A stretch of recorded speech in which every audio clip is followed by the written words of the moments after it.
So from your saddle pose, you're going to gently engage your lower abdominals and prop up onto your forearms if you aren't propped up already. So with the belly engaged ever so slightly, start to press into the palms, straighten out the arms, and now stack the spine on top of the pelvis. Take a moment here, just breathe with eyes closed, with a nice open chest and extended spine. And now open the eyes, and if you had any props, you can put them off to the side. And now roll onto the outer left hip. So you can roll back onto your sit bones and hug your knees forward into your chest in a seated position. Extension through the crown of the head, pressing the sit bones down onto the floor. And now with the knees bent and the feet grounded down into the earth, slowly start to lower all the way down onto the spine and extend the right arm straight back behind you. Extend the left arm out into a T position. And now settle the upper back on the floor, spread the lower back on the mat, and let your knees drop over to the left side. If this is too much, on the outer left hip, you can place a block underneath of your left knee to catch the left knee and give you some support. So we'll be here for 5 minutes in your simple spinal twist with the right arm extended back behind you. Now just get quiet and again, bring it back to the breath. Bring it back to the physical sensation inside the body, maybe around the skin.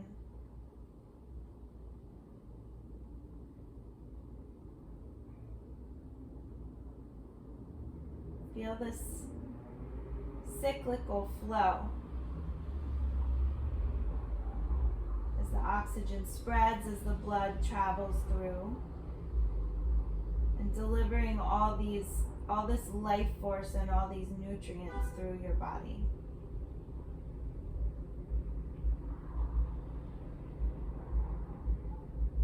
And if you feel any way on the neck, you can turn your head to the left. You can even turn your head to the right. Whatever feels good, just feel it out. And if you'd like to start to intensify the twist, maybe you can stack the right knee on top of the left knee. But if that's not working today, it's not working today.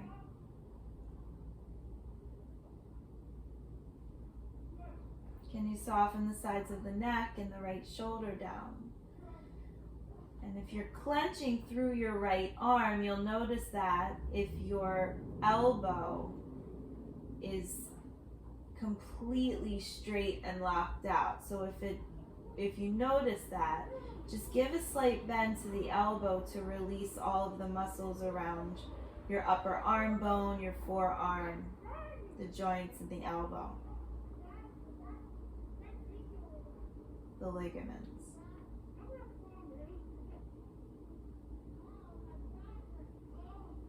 Just concentrate on that simple rise and fall of the chest. The simple rise and fall of the belly.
Scan the body for gripping.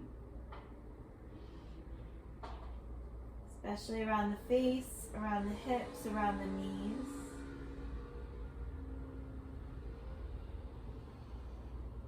And totally let go.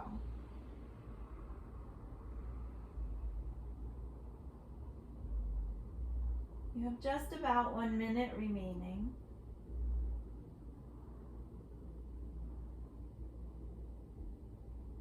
Where are you resisting and where can you release?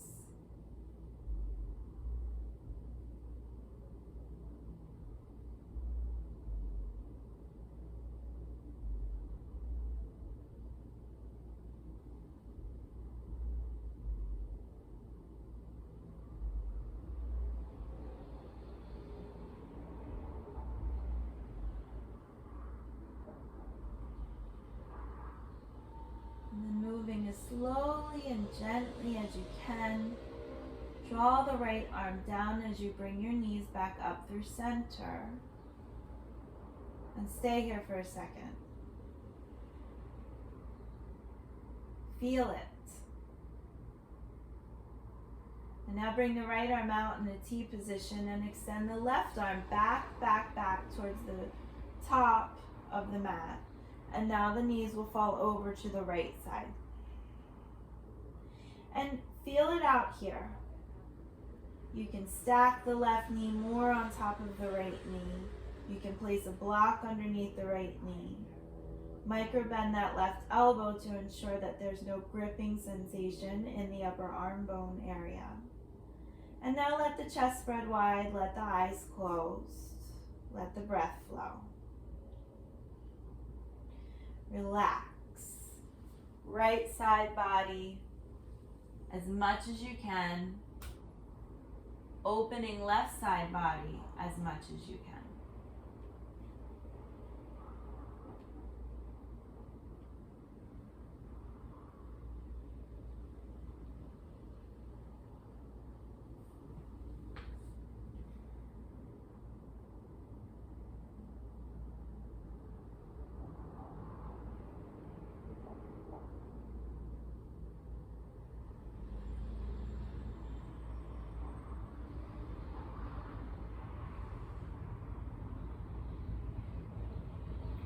Yin is a very internal practice.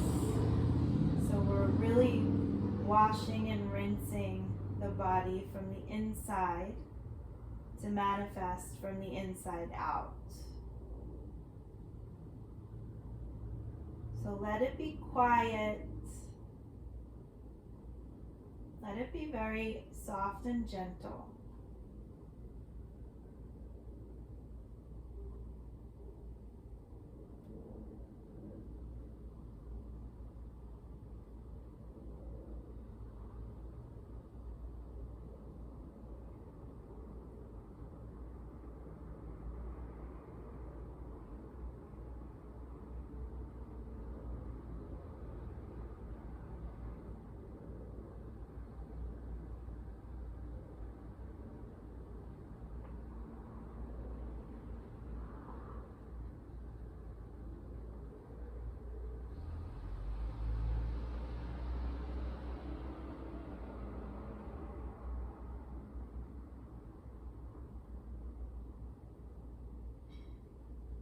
Tune in with those little subtle adjustments that your body naturally makes to relax itself. You might feel little fidgets that seem to be coming out of nowhere that pull you deeper into the shape.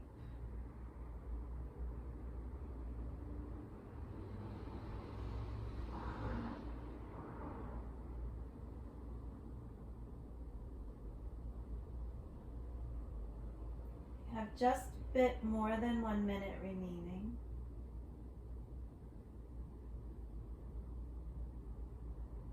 Get heavier.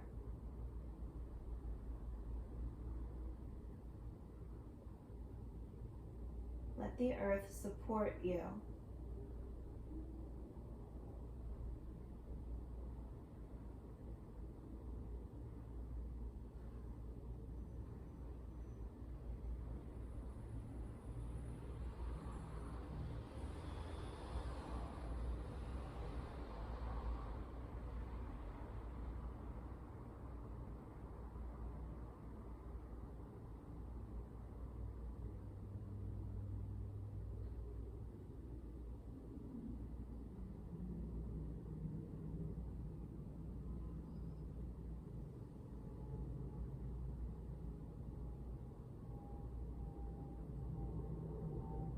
softly slide the left arm alongside the left side body rib cage, and now bring the knees up again through center, planting soles of the feet onto the floor, and just stay here for a moment. Become aware of what your left arm feels like, what the sides of the body feel like, without labeling them, just notice them. And now take your knees back over to the left side and stack your right shoulder on top of the left, and use the ground as support to rise, and extend your legs straight out in front of you. Bring your feet about the width of the mat so you have a nice mini V inside of your legs. And we'll take a block, some kind of a prop perhaps in front of you, so that you can forward fold, and maybe you place, I need 2 blocks, maybe you place the forehead down onto your props and your hands onto your legs or shins or ankles. Feet are completely relaxed.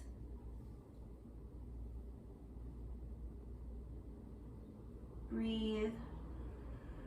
Kidneys are wide open in this forward fold.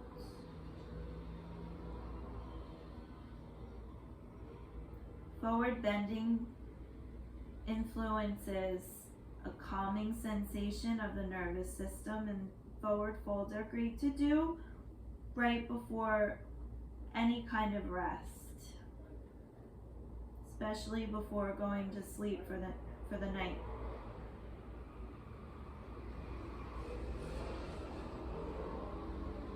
Yin is a very great practice to do just before retiring for the evening. However, it's not always accessible at that time of night, and if that's the case and you need to remain energized, you're always welcome to finish a yin practice with a few yang poses. So running through a few sun salutations is a great idea if you need to re-energize. But always complement the yin with the yang afterwards. So yin will always come first.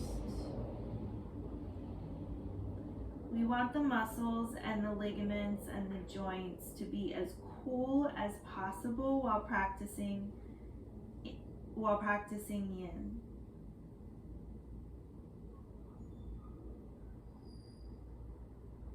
Because even though elastin will help pull tissues and other connective tissues back into their original place after being stretched, there is a certain point at which ligaments are stretched from which they cannot bounce back.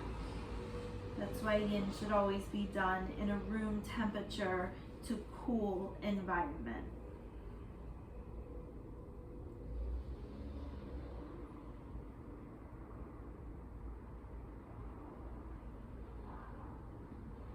You have about 1 minute remaining. If you'd like to remove a prop, you're welcome to do so now. If you want to find more depth in the shape, please do so now.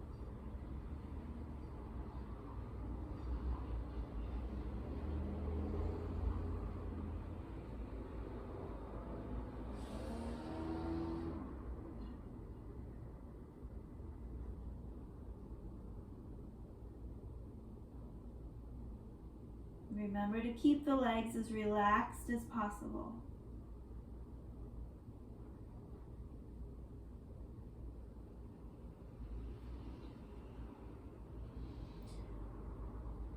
Slowly start to rise.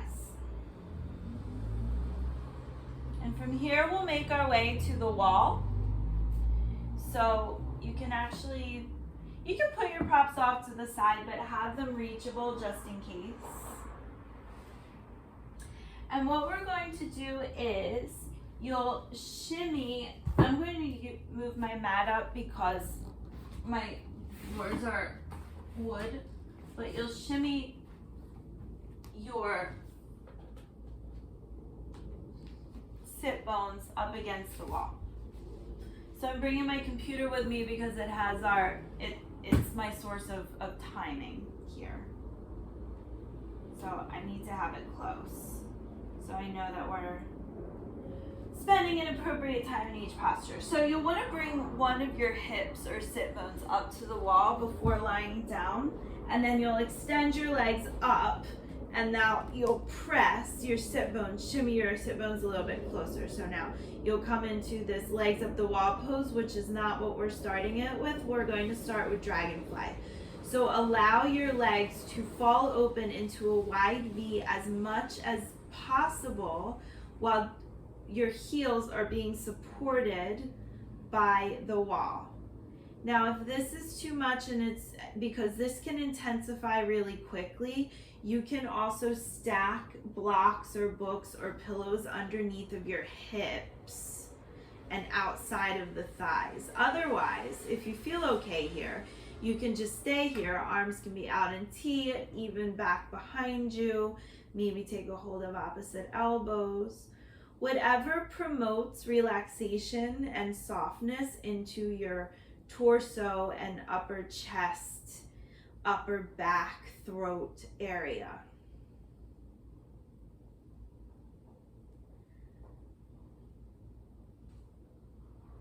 And let go.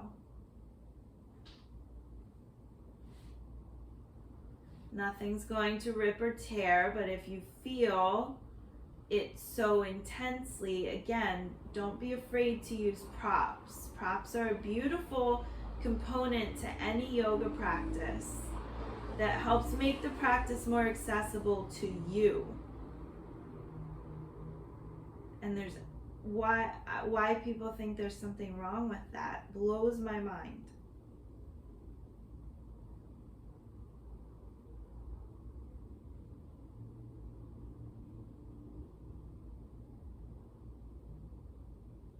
And you'll definitely feel a tugging or a pulling sensation on the inner groin and the inner thighs. And remember, this is one of the lines of the kidney meridians is just inside your inner leg, traveling from the lower back through the inner thighs, inside the knee, inside the calves, to the inner arch of your foot, to your pinky toe.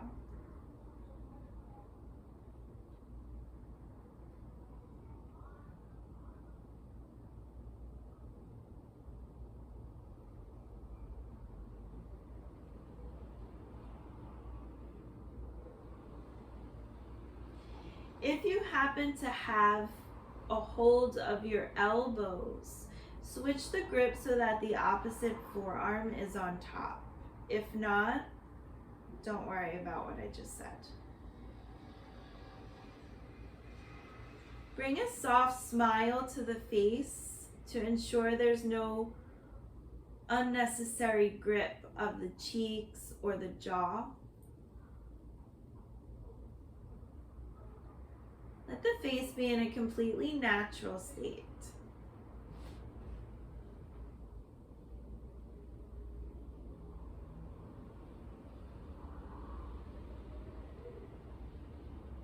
Allow the breath to flow as organically and naturally as possible while consciously keeping the breath deep and fulfilling and vibrant.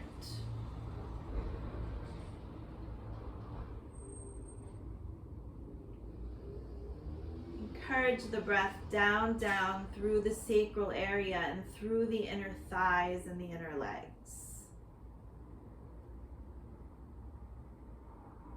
Breathe in so deeply that it pushes down to your pinky toe. And breathe out so fully that it retracts up from the pinky toe through the backs of the legs. Out through the nose. Keep softening the shoulders, the chest.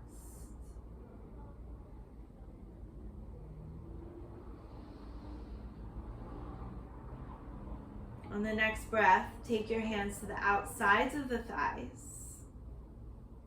And you might want to bend the knees a little bit for this. as you bring your feet up the wall, inner thighs, inner legs come together. You might have to scoot your booty back against the wall one more time. Letting your palms face up, letting your shoulders spread. Staying here and legs up the wall.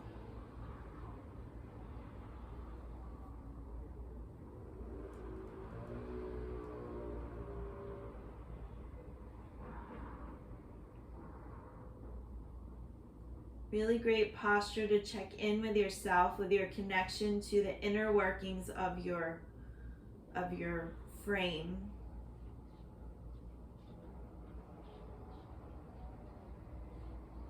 A beautiful place to tap into that flow of energy from the feet down through the legs, eventually making its way to the heart.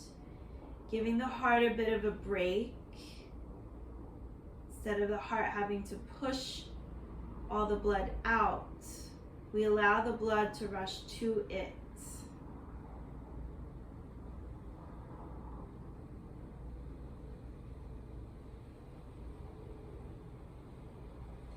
If you have super high blood pressure and this is uncomfortable for you, you also have the option of bringing the soles of the feet together and coming into a reclined butterfly pose. But if you don't have any issues with the blood pressure, you can stay in this inversion for the next couple of moments. And I even invite you to stay in this inversion for the final posture for your Shavasana, which I will leave you to on your own to take for as long as you like.